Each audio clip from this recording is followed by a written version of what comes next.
All right, we're getting straight into the segment the bookstore, and what we feature notable authors for this here Republic. Mrs. Udwetse Nkwani. She's a guest in our show, and she's also an author, and we're going to get to know a little bit about her and a little bit about the book ya kwadileng le gona gore ke mokwadi o simolotse leng jalo tla ba re tsa mothala e be re ba gaperetsana mo bukeng ya gagwe re itse gona gore buka e go tlhulwe keng le go gona gore o ka e bona kae o le Motswana go tla bongwe le teng. Good morning to you, Mankwani. How are you this morning? Good morning. I'm good. Yes, ma'am. It's good to talk to you. I hope well, everything is okay. I'm a bit nervous, but I'm okay. First time? First time on radio? Yeah. No. Very first time. There is a first time for everything, and I know you are going to nail it. Oh, wow. Thank you so much. All right, let's get straight into it. You are an author. That is why you are here. That is why you are here being featured on this particular segment of the show. And Batswana ba itsela gore Mrs. Udwetse Nkwani ga ba itse gore sentle o mang jang go tlile yang gore bo hela o le mokwadi re tse pele hela ka gona gore mme Udwetse Nkwani ke mang. Well, thank you so much for having me. Emma.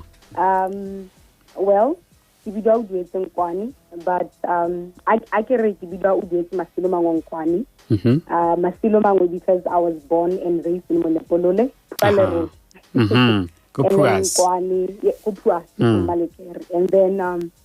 Nkwani because I got married in Hukunisi.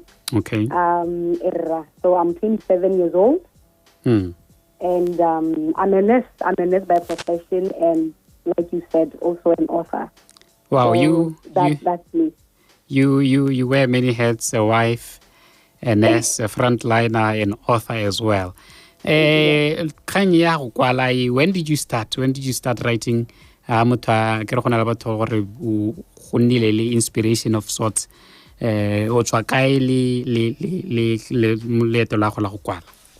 Okay, well, for me, I can't say when I started I had an inspiration or anything.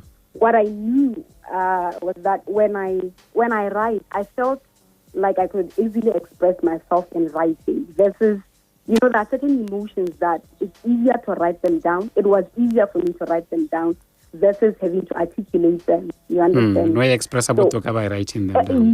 So if I could just literally sit and take a piece of paper and just begin to explain how I feel, but on paper. So I didn't even know that there was anything big to that. All I knew was that I enjoy sitting down and writing stuff that I feel. So I think that's when it all started. I would, write little stories, make my friends read, or just express my emotions like I already said. And then I remember even my mom, I grew primary, we would buy 8 books for different subjects. My mom always knew to buy an extra book. If she's listening, Mommy, hi. She always knew to buy an extra book for me to just, write. So I guess till 10. You see, now I'm 27, so it's been quite a journey. Yeah, no. For me. And she's been there from the very, very beginning, fanning the flames. Yeah. All right. Tell us now, you have a book now. Is it the first book? Is it like the first one we publish it in? Story. Maybe you have some of those from back then. You published them and published them. Have you published before? This is your first publication. The Art of Holding On. The Art of Holding On is my very, very first book. That just stuck in the notebook in my PC, but the Art of Holding On is the first one publication. I wrote and published. Let's talk about the Art of Holding On. Are we talking fiction? Are we talking non-fiction? What can I categorize our ring, and what can we expect from it? Really, the audience. The Art of Holding On is, I would say, an inspirational thing. It's just based on some of my experiences through life hela. You understand? So it has 13 chapters. 13, wow. 30. It has 13 chapters. Amazing chapters, Hela, including the torture of waiting, Honale, the why in the midst of it all, Honale, but the last versus the patience. My favorite one, Honale, in difficult seasons, serve a purpose. Difficult seasons serve a purpose. No, that sounds very, very, motivational and inspirational. Difficult seasons. Difficult seasons. With COVID and with other, challenges that more matshelong about personally, we have to know that such challenges did purpose more matshelong. That it plays a role, and also to try to I think that is what the book is all about. To try to learn how to hold on and how to hold on, especially even to your faith. Because when difficult times strike, I'm telling you, that's when your faith is tested. What do you believe in? What do you say? What are you confessing? When nobody else is listening, what is it that you are telling yourself? Because it's easier to because it's difficult to just say, you know what, and just throw in the towel, throw tantrums, but, fail to really. I think it's easy to believe, it's easy to trust when most things are going okay. But I think the value and the very substance of your faith is tested when everything around you is falling apart. Loved ones are going, your job is finishing, everything. I think that is where the real test of our faith, comes into play. All right. Back then, there was no such inspiration. But Mehela, I don't know what was the motive, what motivated you, you start writing this book, The Art of Holding On. I think back then, the reason why maybe there was no inspiration, I was just expressing how I feel. Yes. And then obviously, and also, getting born again, developing a relationship with God. You see, now it takes a bit of a different turn. I guess now, and then eventually, what motivated me to write this book, like I said, is my own life, because I think there were moments in my life where I really had to really ask myself, what do I mean when I'm saying I believe in God? And am I following people to church, or do I really, really have a relationship with this God, or it's a church thing for me? I felt that there were moments in my life where I had to look myself in the mirror and have a conversation with myself. Moments to of qualify truth. My faith. Yes, to qualify my faith. Because there were difficult moments then. I could have easily left. I could have easily stopped following Christ, stopped following God. So that's why I'm saying that in those seasons, I felt that I really had to learn the art of holding on. So I thought that what motivated me to write this book, I feel that when we are going through difficult times, our relationship with God is easily strained. And eventually we even resent Him because of what we are currently going through. And then I realized that, but it is very possible to maintain a healthy relationship with God in the midst of uncertainty, confusion, frustration. Do you understand? Yes. So what motivated me is the fact that when it gets tough, I think a lot of us then throw in the towel or leave the faith.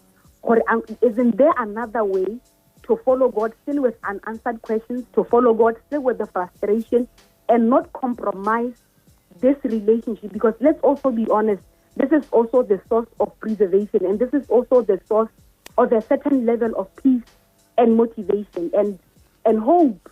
I think even now the nation, the way things are set up, honestly, hope is the only thing that is holding us back. Yeah. But one day things will be back to normal, but one day things will be fine. And you take hope away from a person, you take hope away from a human being, what's going to happen?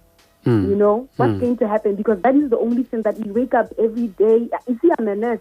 I hope that as I leave my patients, I'll find them okay. I get home and I pray, and I hope that in the morning when I see them, they'll be able to respond back. They'll be able to go back to their loved ones. So you remove that, we are finished. That is the anchor returning. You talked about in the title of the book is simply the art of holding on. And don't we reiterate the art of holding on? Why do you think holding on is an art? Well, I believe this. I believe holding on, the reason why it is an art, we are not born with that intuition. It's not something that is embedded in us from birth. when it gets tough, we would immediately know what to do. It's not embedded. It's something that it needs to be taught. It needs to be trained. You need to somehow, to a greater extent, it needs to be developed. That sometimes even to learn from people who maybe went ahead, or in the faith, or how did they do it? You learn, and and eventually, I think it's something that needs to be developed. You are not born with that intuition. So it's an art because it has to be learned. For example, if you are going through a difficult time, and then maybe you manage somehow to overcome that kind of thing. Maybe you learn how to hold on just a bit. I guess the next challenge, just like that. The next challenge, just like that. It's like something that is developed through challenge and challenges. And I think God is wise, because that's how our life is structured, isn't it? That there are challenges scattered, and there are challenges every now and then. And that's how we learn. When you overcome this challenge, another one comes of a higher magnitude. Okay? And then you learn to adapt. You learn to be flexible. You learn to see how best you can do it. Now, this is what God does again. Another challenge comes. So another, and that's how we adapt. So I'm saying that it's an art because, challenges come in to toughen us, to teach us these things, but it's something that needs to be developed. Like, it's not something that, we're just, it is just, we're born with that, with it. So that's why I keep saying it's actually an art that has to be learned, that has to be perfected. You see, the difference between the younger generation and the older generation, I was thinking that it's just that the older generation, they have conquered a few things. They have overcome a few things. So the level of strength is not the same. When somebody, even in a funeral setup, you realize that people who cry more are us who are young. And then when you look at the older generation, they have buried a few people. They have learned how to mourn. They know that eventually things go back to normal. Do you understand what I mean? Yeah. So that is what I think. As challenges come, they teach us how to be strong. So it's not something that is born. It's not something that we are born with. Yes. Challenges will teach you. People will teach you. Mentors will teach you. So it's something that needs to be developed. You can't say I'm born with the art of holding on. It will be a process. It will be acquire it along the way. Yes, you should also allow the process to help you and to teach you. Wow, that's very educational there. Do you have anything else you are working on, or maybe it's ready, something that is cooking besides the art of holding on? Grara, what more can we expect from you? What a question. I have something that is cooking. I do. I'm working on a book. I'm excited about it. But there are 2 more books that we published. I co-authored the books with my husband, Kadalongkwani, on dating and marriage. Yes, those ones, they are cooked, fresh, ready to be followed. So they're out already. They're ready. They are out already. Okay, lovely. Circulation already. Okay. Ne ke re go botsa yaanong ile yaanong, but mehela. Okay, that's fine. Hey, maybe the titles, but ne ke re go botsa something else. But okay, no, it's fine. Let's just tell us the titles that it's the book. Tse di duleng gona yaanong tse le gore currently, yes. The other one is on dating. It's called Silent Struggles of Godly Dating. All right. And then the other one is on marriage. It's called The Joys and Horrors of Our First Year in Marriage. Is this a personal story? Kana? It's just general. You mean both the books? No, that's what. We are airing The Joys. The Joys and Horrors of Our First Year in Marriage. It's our experience. It's our experience. Me and my husband. It's just our experience. The beauty and the struggles of learning how to live with one another. I think that's a good book, especially since the Batuasa some of us who are still this side of marriage. But we know what's happening on the other side. There was there's divorce cases are on the rise. And all of these other things, you don't get a picture of what's happening on the other side. But we shy away from that. it doesn't work as well. Oh, yeah. No, So I such understand. experiences you highly depend on, and then you share with us. They can quite be inspirational. Amen. Let me. I wanted to ask you, Mr. Nkwani, le ne o kwadile before kana the collaboration was the first publication really reeling, even for him. Mr. Nkwani was his first. Though I think he's also working on. I think after Doneta Ronati, I think he has something he's working on currently. All right. But the two dating, the dating and the marriage one, it was his first. All right. Okay. Now, in everything, even for us here on radio. Can't tell a microphone, can't tell the phone, radio. What have been the challenges that you're encountering in your writing journey? You know what? For me, what the main one that I feel is my personal challenge is creating time. I think it's challenging. Maybe it doesn't sound like a challenge, but it is really, really challenging because, like I've already mentioned, I'm a nurse by profession, and I'm a wife. I'm somebody's daughter. I go to church. So it's not easy. It's not easy to find. But I just believe that there is a difference between having an idea to say I really want to write about this. I have an inspiration to write about this. There is a difference between. It's one thing to have an idea. It's another thing to jot that idea down and actually see it through until you are done with the book. Because you can sit down, write 2 pages, and I meet you in 5 years, and you are still writing a book. So it shows you that time, actually creating time and dividing your time well, it's a challenge. Yeah. And it's something that really requires intentionality and the highest level of self-control and self-discipline. Yes. So it's not easy for me. It's all the things that, like I'm saying, there is something that is cooking. But the way COVID is on the rise and the way my job is demanding, when I get home, I'm already exhausted. So you see, so I think the main one is for me, my personal one is making time. All right. Some of us are inspired. How can one get a copy of The Art of Holding On, and others maybe? You can contact 75311 675. 75311 675 to get your copy. We deliver around Gaborone. We also use courier services for those who are far from gaps. And I was also thinking you can even visit my Facebook page or type Ahela Kwani, and then you will see my page will be there. We talk about the books, and you can even inbox me, and we can always arrange how you can get the book. And I also think that for some probably who are also interested in maybe what the video aspect of it. Other people, they want to share you. Not the visuals, I have a YouTube channel. You search you see videos there. Even the ones you were saying that about marriage, that it sounds interesting. There are a few videos that I think me and my husband we have put up there that I'm sure that you can be inspired and learn 1 or 2 things from such videos. Right. So that's that. I say available in the bookstore. Hopefully, that will come to pass.